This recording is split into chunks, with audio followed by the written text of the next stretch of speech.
अस्सलाम वालेकुम व्यूअर्स, उम्मीद है कि आप सब खैरियत से होंगे। रोज़मर्रा ज़िंदगी के अंदर रिश्तों की एक बहुत ही ज़्यादा अहमियत है। कहा जाता है कि इंसान सोशल एनिमल है और वो अपने रिश्तों को कायम रखना और उनको ग्रो करना और बढ़ावा देना इसकी ख्वाहिश रखता है और अच्छे रिश्तों के साथ इंसान एंजॉय करता है। हमारे रिश्तों के अंदर जो बहुत ही क्लोज़ रिलेशनशिप्स होते हैं वो मैरिड रिलेशनशिप्स होते हैं, इंटीमेट लव रिलेशनशिप्स, यानी कि हस्बैंड वाइफ के रिलेशनशिप। इन रिलेशनशिप्स को बहुत मज़बूत और अच्छा होना चाहिए खुशगवार ज़िंदगी के लिए। लेकिन बहुत अफ़सोस के साथ ये ऑब्ज़र्वेशन मैं आपके साथ शेयर कर रहा हूँ कि बहुत सारे लोग जो कि मैरिड रिलेशनशिप के अंदर हैं वो एक भरपूर एंजॉय करने वाली और फुलफिल्ड लाइफ नहीं गुजार पाते अपने मैरिड रिलेशनशिप के अंदर। हस्बैंड्स के साथ बात की जाए तो उनके पास एक काफ़ी सारी लिस्ट होती है वाइफ्स के बारे में बताने के लिए कि किस तरीके से उनकी ख़वातीन जो हैं वो उनकी उम्मीद के ऊपर पूरी नहीं उतर रही या वो उनका ख्याल नहीं करती, या और बहुत सारी वजूहात ऐसी है जिनकी वजह से वो ये समझते हैं कि वो एक भरपूर ख़ानगी ज़िंदगी या मैरिड लाइफ नहीं गुजार पा रहे होते। और इसी तरह जब ख़वातीन से बात की जाती है तो उनके पास भी एक फ़हरिस्त होती है जिनके अंदर वो ये साबित करने की कोशिश करती हैं कि किस तरीके से उन्हें एहसास महरूमी होता है या उनकी जो सेल्फ़ है वो निगलेक्ट हो रही है, उनकी सेल्फ़ इस्टीम जो है वो डिस्ट्रॉय हो रही है या वो तंगी महसूस करती हैं।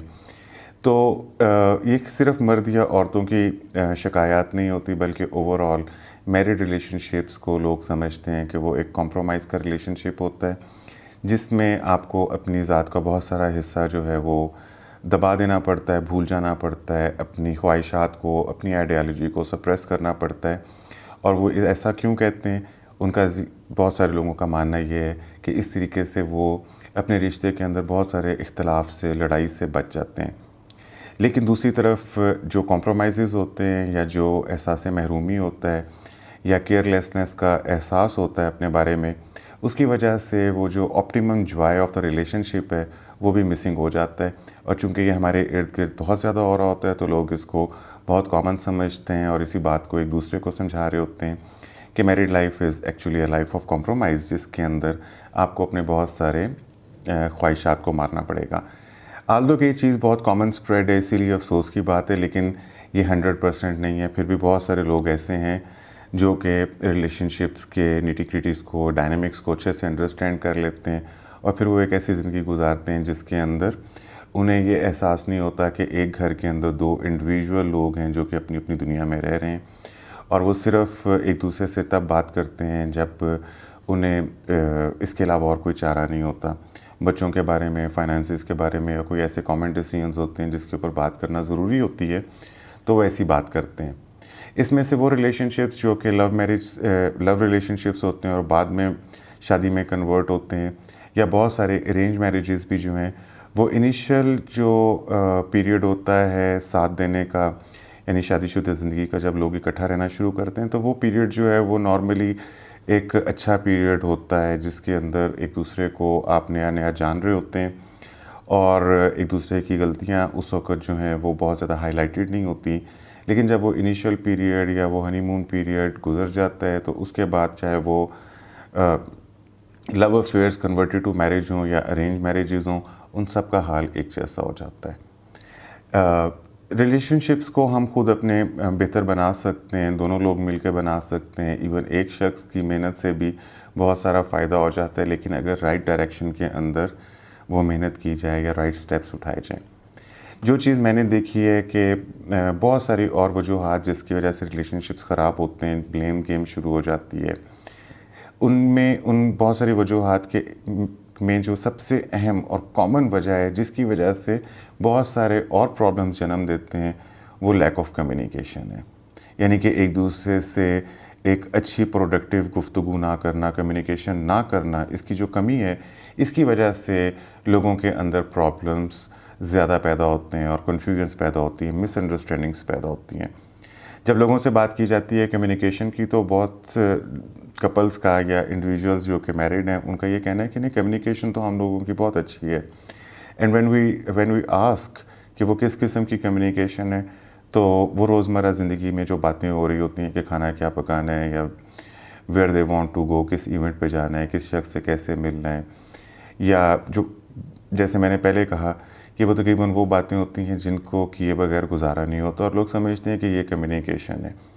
جو اصل کمیونیکیشن جس کی وجہ سے پرابلم آتے ہیں اس کو ہم کمیونیکیشن کی ایڈوانس فارم کہہ سکتے ہیں، یا اس کو ڈیفائن کرنے کے لیے اس کے ساتھ ایک اور لفظ لگا دیتے ہیں، اس کو کہیں گے ایمپیتھک کمیونیکیشن، یعنی کہ ایک دوسرے سے کمپیشن کے ساتھ ہمدردانہ گفتگو کرنا۔ This is actually that is required. Empathic communication ایک ایسی کمیونیکیشن ہوتی ہے جس کا مقصد ہی یہ ہوتا ہے کہ آپ دوسرے شخص کو انڈرسٹینڈ کرنے کی کوشش کریں، دوسرے شخص کے پرسپیکٹیو کو، اس کی آئیڈیالوجی کو، اس کی لائکنگز کو، ڈس لائکنگز کو انڈرسٹینڈ کرنے کی کوشش کریں اور اس کا حل نکالنے کی کوشش کریں۔ تو اس قسم کی جب کمیونیکیشن دونوں پارٹنرز کی طرف سے ہوتی ہے، when both of them try to really understand each other, دوسرے کے ایموشنز کو، پوائنٹ آف ویو کو، نظریے کو، پرسپیکٹیو کو انڈرسٹینڈ کرنے کی کوشش کرتے ہیں، لائکنگز اور ڈس لائکنگز کو انڈرسٹینڈ کرنے کی کوشش کرتے ہیں، تو وہاں ایک یعنی کہ this is actually the starting point جس سے ہم بہت سارے ایسی قباحتوں سے بچ جاتے ہیں جو لیٹر سٹیج آف میرج کے اندر آتی ہیں۔ تو ایمپیتھک کمیونیکیشن کیا ہوتی ہے، یا دوسرے سے کو ہم کیسے انڈرسٹینڈ کر سکتے ہیں، اس کی مثال میں آپ کو اس طرح دیتا ہوں کہ ایک کپل جس کا جو میرے ساتھ ایک ان کا کوچنگ سیشن تھا، دونوں لوگ سامنے بیٹھے ہوئے تھے، ہسبینڈ وائف، ان سے میں نے کویسچن کیا کہ آپ کو کیسے پتہ چلتا ہے دوسرے شخص کی لائکنگ اور ڈس لائکنگ کا، تو یہ سوال میں نے دونوں سے پوچھا۔ اب دونوں کے پاس جو آنسر تھا وہ سوچنے کے بعد یہی تھا کہ دوسرے کی لائکنگ یا ڈس لائکنگ کو انڈرسٹینڈ کرنا صرف آپ کی آبزرویشن یا مشاہدے کے ساتھ ہی ممکن ہے، کہ آپ اس فوکس میں رہیں اور آپ اس بات پہ نظر رکھیں کہ آپ کے کون سے رویے سے دوسرے شخص کے اندر ہیپی فیلنگز پیدا ہوئی ہیں، یا آپ کی کون سی بات اس کو اچھی لگی ہے۔ لیکن میں یہ سمجھتا ہوں کہ یہ ایک بہت مشکل طریقہ ہے، اور اس میں چانسز ہیں کہ آپ بہت ساری چیزیں مس کر سکتے ہیں، ایک فول پروف میتھڈ نہیں ہے، کیونکہ اس سے آپ ہر وقت آبزرویشن میں رہیں گے، لیکن دوسرا شخص جس سے آپ بات چیت کریں چونکہ وہ بھی ایک انسان ہے، تو مختلف حالات کے اندر، مختلف انوائرمنٹ یا سرکمسٹانسز کے اندر لوگوں کے رویے بدلتے رہتے ہیں، تو اس سے بہت زیادہ کنفیوژن پیدا ہونے کا ڈر ہے کہ اگر آپ صرف اس ٹو میں رہیں یا اس سرچ میں رہیں کہ آپ آبزرو کرتے رہیں کہ دوسرے شخص کو، میرے ہسبینڈ یا وائف کو کیا چیز اچھی یا کیا چیز بری لگ رہی ہے، تو اس سے زیادہ فول پروف اور اچھا اور سادہ طریقہ جو ہے وہ یہ ہے کہ آپ دوسرے شخص سے پوچھ لیں، اور آپ اپنے درمیان میں ہسبینڈ وائف ایسی گفتگو کو فروغ دیں جس کے اندر ایک دوسرے سے یہ سوال جواب کیے جا سکیں، ڈائریکٹلی پوچھا جا سکے کہ آپ کو میرا کون سا رویہ اچھا لگتا ہے، آپ کو میری کون سی باتیں اچھی لگتی ہیں، میں جب کس قسم کا بیہیو کرتا ہوں یا کیسی گفتگو کرتا ہوں یا کرتی ہوں تو آپ کو اچھا لگتا ہے یا برا لگتا ہے۔ تو جب لوگوں کے اندر یہ ایمپیتھک کمیونیکیشن اور ایک دوسرے کو انڈرسٹینڈ کرنے والی کمیونیکیشن کی روش جو ہے وہ عام ہو جاتی ہے، تو پھر ایک دوسرے کو انڈرسٹینڈ کرنا اتنا مشکل نہیں رہتا، اور پھر اس کی وجہ سے بہت ساری قباحتیں، بہت سارے پرابلمز جو ہیں ان سے ہم بچ جاتے ہیں۔ تو جو لوگ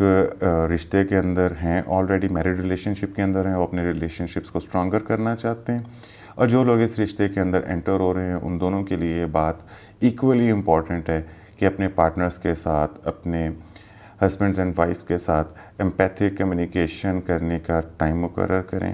ایسا ماحول بنائیں جس کے اندر دونوں لوگ بغیر ڈر کے اور بغیر شرم کے ایک دوسرے سے اپنی ضروریات، اپنی نیڈز، اپنی وانٹس اس کا بھی اظہار کر سکیں، اور اس بات کا بھی اظہار کر سکیں کہ ہمیں یعنی دونوں کو ایک دوسرے کے کون سے رویے اچھے لگتے ہیں اور کون سے رویے ہیں جن کی وجہ سے ان کو تکلیف ہوتی ہے۔ تو آئی ہوپ کہ ایمپیتھک کمیونیکیشن کی روش کو اپنے ریلیشن شپس کے اندر فروغ دینے سے ریلیشن شپس کے اندر ہارمنی، لو، رومانس اور جو جذبہ ہے فلفلمنٹ کا وہ زیادہ ہو جائے گا۔ I wish you very healthy and strong relationships. اپنا خیال رکھیے گا۔